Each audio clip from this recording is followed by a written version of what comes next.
আর শুরুতে যে খবরের দিকে নজর রাখছি, পালা বদলের পরই হাল ফিরছে সরকারি স্কুলগুলি। ঢেলে সাজানো হচ্ছে ৮১,০০০ সরকারি স্কুল। স্কুলের স্বাস্থ্য ও পরিচ্ছন্নতায় জোর দেওয়া হচ্ছে, থাকছে বিশুদ্ধ পানীয় জলের ব্যবস্থা। গতকাল কেন্দ্রীয় শিক্ষা প্রতিমন্ত্রীর সঙ্গে বৈঠক, কেন্দ্রের প্রতিনিধির দলের সঙ্গেও বৈঠকের পরই ঘোষণা করেছেন মুখ্যমন্ত্রী শুভেন্দু অধিকারী। ৮১,০০০ সরকারি স্কুলকে ঢেলে সাজানো হচ্ছে। একবার প্রথমেই আপনাদেরকে শোনাই মুখ্যমন্ত্রী তিনি কি জানিয়েছেন। ইমিডিয়েট যেটা বিদ্যালয়গুলো পাবে, অর্থাৎ প্রাইমারি, আপার প্রাইমারি, হাই স্কুলের ক্ষেত্রে কম্পোজিট গ্র্যান্ট, যেটা 3 বছর ধরে তারা পায়নি আগের সরকারের ভুল নীতির জন্য, আমরা ৮১,০০০ বিদ্যালয়ে টার্গেট নিয়েছি। সব জায়গায় গ্যাসে মিড ডে মিল রান্না হবে, সব জায়গায় পর্যায়ক্রমে সোলার প্যানেল হবে, সব জায়গায় অত্যন্ত পরিচ্ছন্ন শৌচালয় থাকবে, সব জায়গায় আর্সেনিক মুক্ত পরিশ্রুত পানীয় জল থাকবে, সব বাচ্চারা ভালো খাওয়া মানে প্লেটে, থালাতে, ইউটেন্সিলে খাওয়া দাওয়া করবে, পরিচ্ছন্ন একটা হাইজেনিক পরিবেশ তৈরি হবে।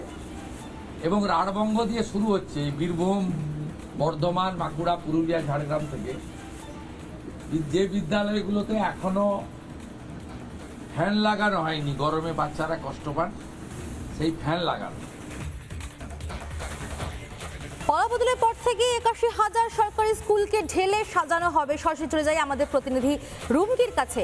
রুমকি, এত বছর তো আমরা দেখেছি যে সরকারি স্কুলগুলোই পিসি ভাইপোর জমানায় ছিল, তাদের কি অবস্থা, না কোনো শিক্ষক নেই, শিক্ষাকর্মী নেই, ছাত্রদের পড়ার মতো পরিবেশ নেই। এবার তো ধীরে ধীরে আস্তে আস্তে এই সরকারি স্কুলগুলোর আধুনিকীকরণ হবে। রুমকি,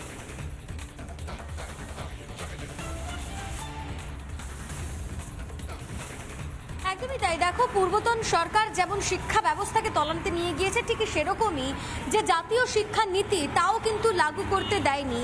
মমতা বন্দ্যোপাধ্যায়ের একগুঁয়েমির কারণে বিগত 3 বছর ধরে এই যে জাতীয় শিক্ষা নীতি তা লাগু হয়নি এ রাজ্যে। তাই কেন্দ্রীয় সরকার টাকা দিতে চাইলেও তা নেননি মমতা বন্দ্যোপাধ্যায়, যে কারণে রাজ্যের শিক্ষা ব্যবস্থা আরও দিন দিন তলানিতে গিয়েছে। সেই জায়গা থেকেই এবার পালা বদলের পর মুখ্যমন্ত্রী শুভেন্দু অধিকারী তিনি কিন্তু ঘোষণা করেছেন যে ভোল বদলে যাবে সরকারি স্কুলগুলির। ইতিমধ্যেই ৮১,০০০ স্কুলের যে ভোল বদলানোর প্রক্রিয়া, সেই প্রক্রিয়া শুরু হবে। গতকাল মুখ্যমন্ত্রী এমনটাই ঘোষণা করেছেন এবং বিকাশ ভবনে একটি গুরুত্বপূর্ণ বৈঠক ছিল, যে বৈঠকে কিন্তু কার্যত এই সিদ্ধান্ত নেওয়া হয়েছে। কি সিদ্ধান্ত নেওয়া হয়েছে অরণ্যা? অত্যন্ত গুরুত্বপূর্ণভাবে স্কুলের যে মিড ডে মিলগুলি রয়েছে, সেই মিড ডে মিলগুলি রান্না এবার থেকে কিন্তু হবে গ্যাসে, এবং পরিষ্কার পরিচ্ছন্নতার দিকে যেমন নজর রাখা হচ্ছে, ঠিক সেরকমই নজর রাখা হচ্ছে যাতে শিশুরা বিশুদ্ধ পানীয় জল পায়। সে কারণে অ্যাকোয়াগার্ডের ব্যবস্থা করবে রাজ্য সরকার, এবং এরই পাশাপাশি বলানো হচ্ছে যে সোলার থাকো, দর্শকদেরকে এটাও নানা ধরনের কন্টেন্ট দেখার জন্য লাইক করুন, শেয়ার করুন আমাদের ফেসবুক পেজ, সাবস্ক্রাইব করুন আমাদের ইউটিউব চ্যানেল। পাশাপাশি অন্যান্য ব্রেকিং নিউজের জন্য অবশ্যই চোখ রাখুন রিপাবলিক বাংলায়।